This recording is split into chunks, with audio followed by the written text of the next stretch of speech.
మోసాలు వెన్నుపోట్లే కాదు, అబద్ధాలతో గోబల్స్ ప్రచారమే కాదు, కుటుంబాలను చీల్చటంలో కూడా బాగా అనుభవం ఉందని చెప్పి కూడా మీరందరూ కూడా చూస్తా ఉన్నారు. ఈ మధ్య జరుగుతా ఉన్న పరిణామాలు.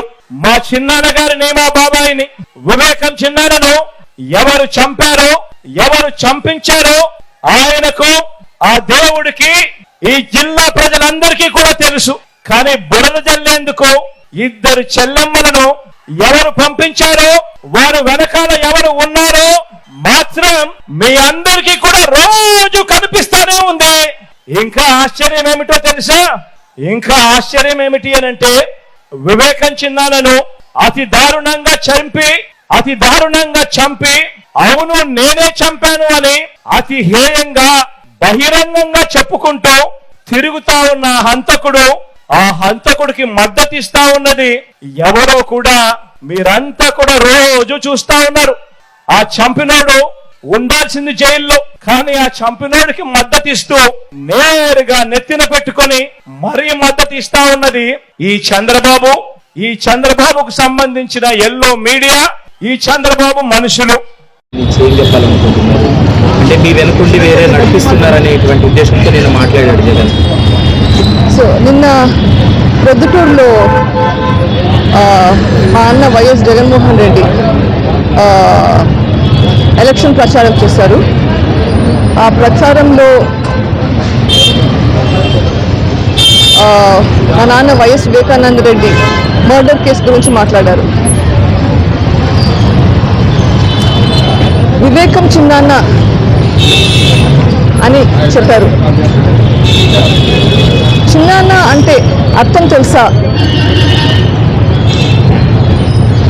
నాన్న తర్వాత నాన్న చిన్నాన్న.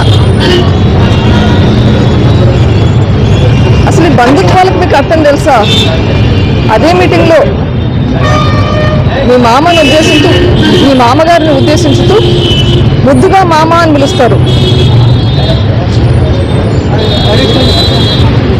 బంధుత్వాలు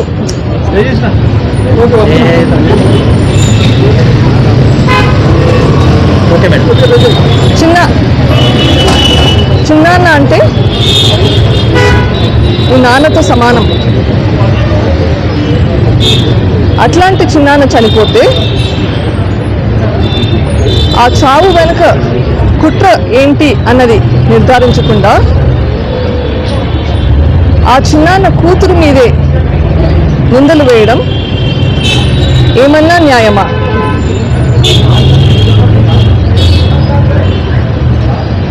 నీ చెల్లెలు కోర్టుల చుట్టూ, పోలీసుల చుట్టూ తిరుగుతుంటే అన్నయ్యగా నీ బాధ్యత ఏంటి?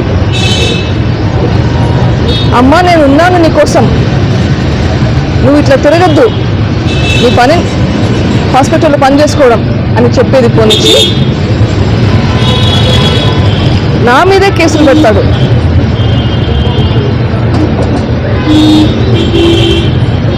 ఇది ఏమైనా న్యాయమా?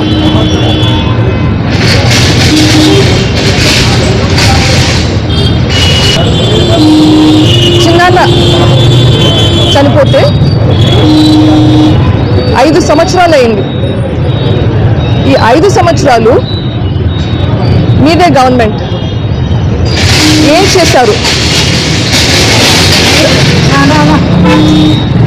ప్రతిపక్షంలో వాళ్ళలాగా మాట్లాడడం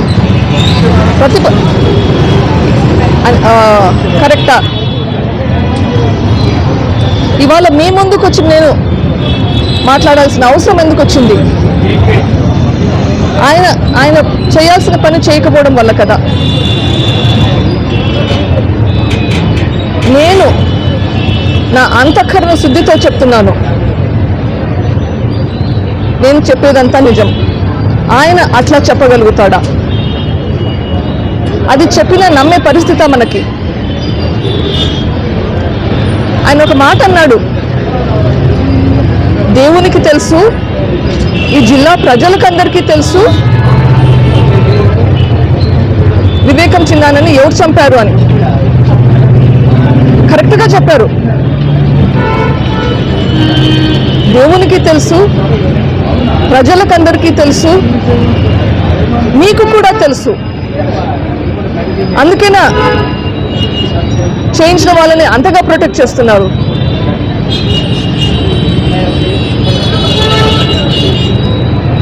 మీకు తెలిసి కూడా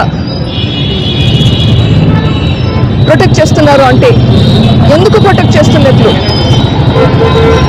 దేనికి భయపడి ప్రొటెక్ట్ చేస్తున్నట్లు?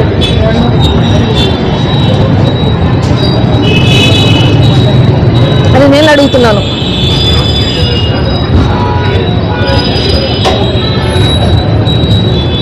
ఇంకా ఏమేమన్నాడు? ఇద్దరు చెల్లెలు ఇంకొకరు నడిపిస్తున్నారు అంటున్నారు. నేను అడుగుతున్నాను, ఇంకో మాట కూడా అన్నాడు, చంపినోడే చంపినాను అని చెప్తున్నాడు బయట తిరుగుతూ. సో చంపినోడు నేను చేశాను అంటే నమ్ముతున్నారు, కానీ అదే చంపినోడు ఎవరు చేశారో కూడా చెప్తున్నాడు, క్లియర్గా చెప్తున్నాడు.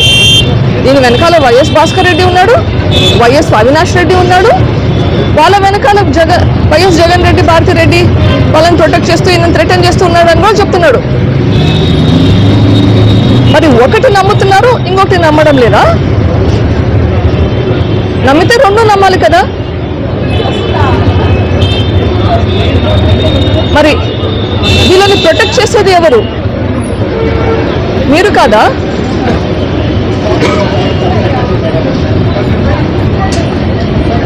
ఈ కర్నూలులో ఏం జరిగిందో మనకందరికీ తెలుసు, రాష్ట్ర ప్రజలందరూ చూశారు. మీరు మీ గవర్నమెంట్ పెట్టుకొని మీ పోలీసుల ద్వారా ప్రొటెక్ట్ చేసింది నిజమా కాదా చెప్పండి.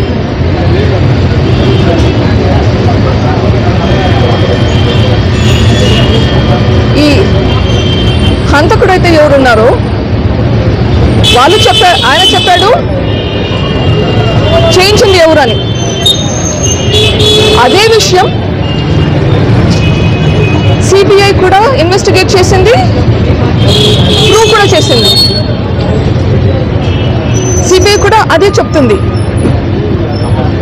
ఒకప్పుడు మీరు సిబిఐ ఎంక్వైరీ అడిగారు, తర్వాత మీరే వద్దన్నారు. మీరు అప్పుడు ఎందుకు వద్దన్నారు? మీ పేరు బయటకు వస్తుందని వద్దన్నారా?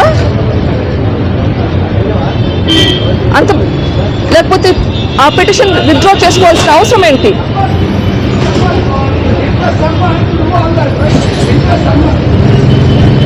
అది ఇంకా సిగ్గుచేటు ఏంటంటే, ఎవరైతే నిందితుడై ఉన్నాడో ఆయనని